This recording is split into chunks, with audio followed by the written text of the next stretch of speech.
If you're looking how to increase your chances of getting a viral video on your YouTube channel, then this video is for you.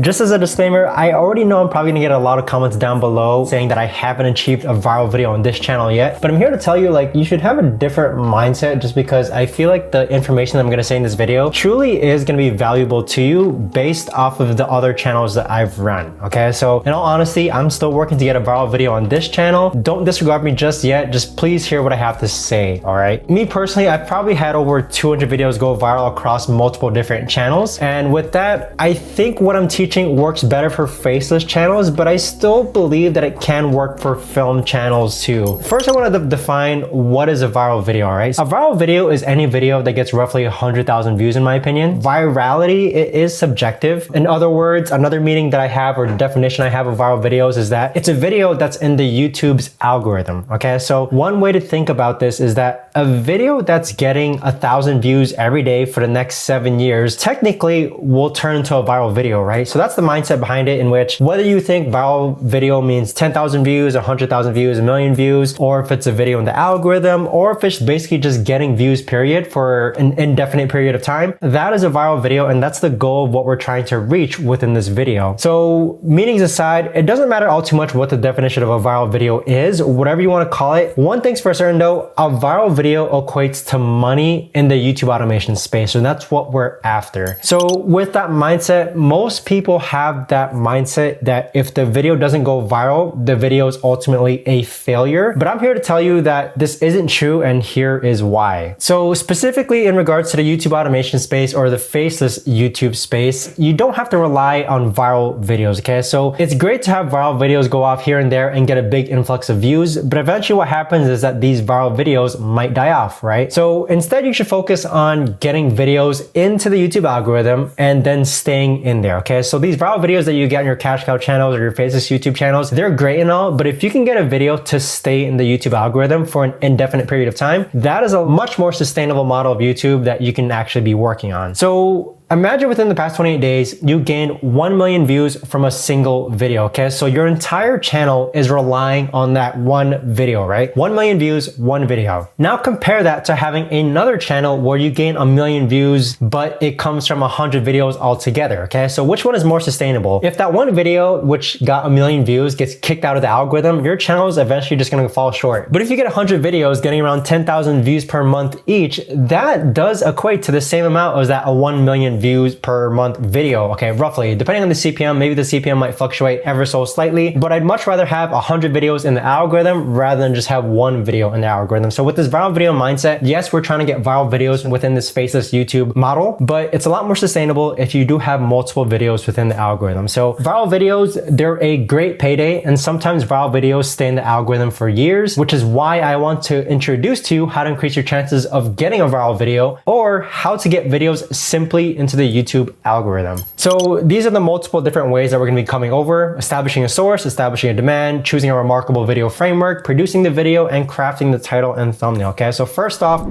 starting with establishing a source. So there usually needs to be some sort of source for your viral video idea, okay? So either that, or you can simply think of the idea yourself just by knowing your niche. In other videos that I talked about, knowing your niche is super important, just because if you can pioneer or be the first one to come up with the idea that you generally think your audience might want to watch, that's a good chance for a viral video topic, okay? So sources, if you can't come up with ideas yourself, niche-related blogs, niche-related news websites, all those work great for establishing a source. You've also got niche-related Instagram accounts. Competitor YouTube channels are another big thing, but usually if you're looking after competitor YouTube channels, they're the first ones to cover that video, and then you're following after. The video can still work for you, but ideally you should be the first one to cover that topic.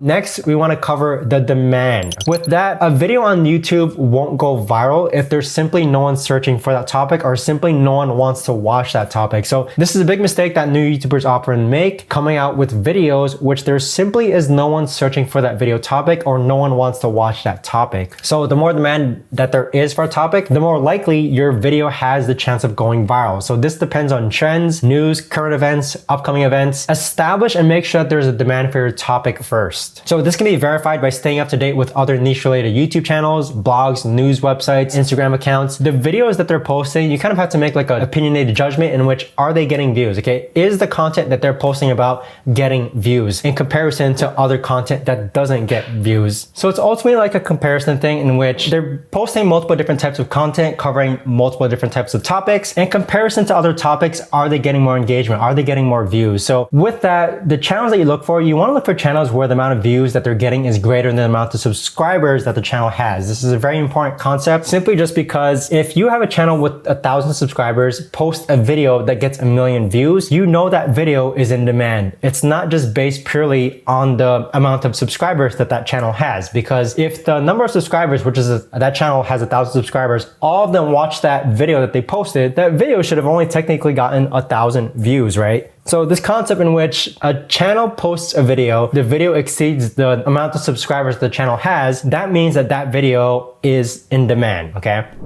I want to go over remarkable idea frameworks. So with these remarkable frameworks, there are ways to phrase your title in order to give it the best possible chances of going viral, okay? So these are all the types of topics that have gone viral for me, no matter what niche the video was in. So you've got the controversy framework, the shocking framework, the versus framework, and the negative framework, okay? So the controversy framework. So controversial topics tend to evoke strong emotions and pique curiosity when your audience comes across them. When people feel strongly about a topic, and you make a video that goes against them, that leads to them clicking on the video, okay? So controversial topics, they have a higher chance to go viral because of the inclination for people to either agree or disagree with your video. So come up with video ideas which are basically opinionated, okay? So the example here is what you need to know about the Johnny Depp versus Amber Heard case versus why Amber Heard is right for what she did to Johnny Depp. So notice how I'm taking a stance, I'm making an opinion. People are either gonna agree or disagree, but that still causes them to actually click and watch the video. The shocking framework. This framework is quite easy to implement. Simply find breaking news within your niche and create a video on it. Within your title, include the phrase such as will shock you or shocking ... you don't want to miss. So even without using the word shock within your title, basically this framework is coming up with an idea which your viewers will find shocking. So the example here, LeBron James is officially done with the NBA. That's like breaking news, okay? The SoFi Stadium is getting a huge upgrade. That's like breaking news. The versus framework. So this framework puts two parties against each other within your title, okay? So best explained through examples. John Morant is officially done with the NBA after this. So this is basically John Morant versus the NBA. Hailey Bieber calls out Selena Gomez for her dress. Again, this is Hailey versus Selena. This is the versus framework. You basically just pit two parties against each other. Now for the last framework, we have the negative framework. Choosing the negative of a video topic allows you to present an unconventional perspective or challenging prevailing beliefs. So again, a best explained through examples. If everyone believes that the Golden State Warriors is the best basketball team, create a video on why they're the worst basketball team. If everyone believes that the iPhone 15 is the best phone yet, create a video on why it's the worst Apple phone yet. If everyone believes crypto is the future, create a video why crypto is a scam, okay? So taking the negative of a very popular opinion is another way to get viral video topics.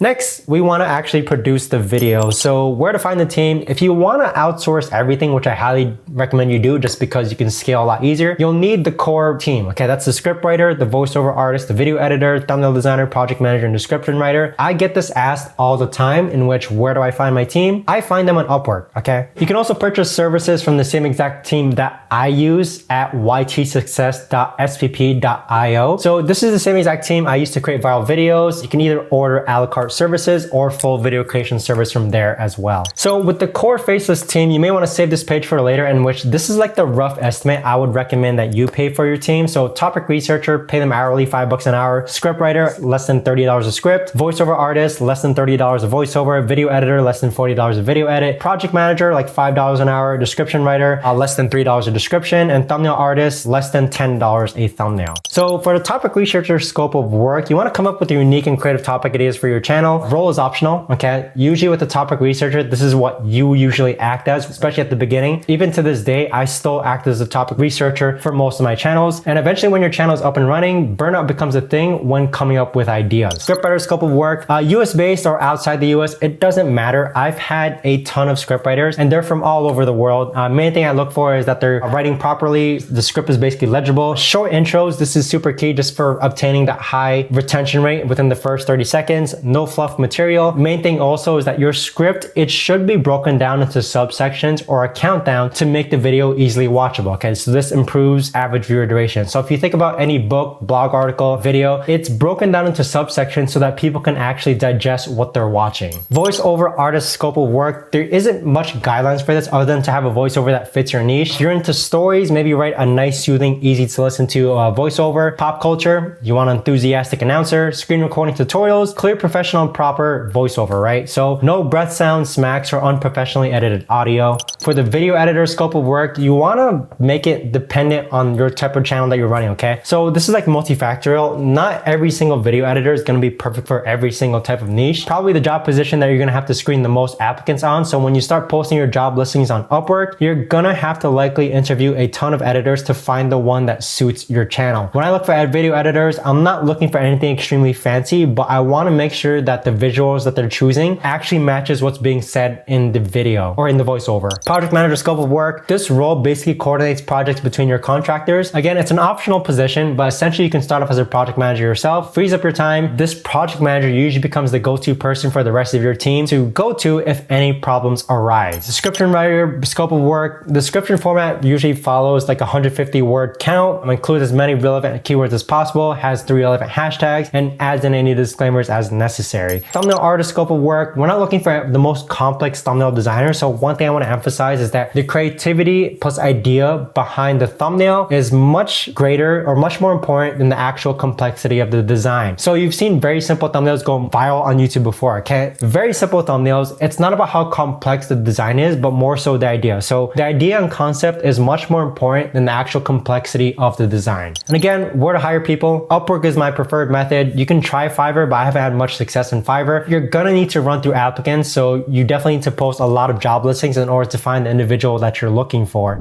So last part of how to increase your chances of getting the viral video is crafting the title and thumbnails. With the thumbnail guidelines, I utilize something called a 3-point thumbnail concept. So if there's more than 3 points that your eyes are drawn to within a thumbnail, then it's too busy, okay? You want to simplify your thumbnail. The best thumbnails, again, aren't based on the complexity of the design, but rather the idea behind the design themselves. So I've had extremely simple thumbnails go viral. I'm sure you've seen this browsing through YouTube as well, where sometimes there's not even a thumbnail. But again, think about the idea behind the thumbnail, and that is why that video went viral. As far as titling goes, keep in mind the frameworks as discussed earlier in this video, and that should help you craft a nice engaging title for your potentially viral video. So what to expect when you actually do get a viral video? You're gonna get videos that get into the algorithm and then get pushed out of the algorithm. This is all completely normal, but there's also a very common question I get is like, people will get this spike of videos or spike of views from one viral video, but then it's gonna fall back down. That's perfectly normal within the YouTube model, all right? So aim to get as many videos as possible to actually stay within our algorithm. So this is like a difficult question. If I had to choose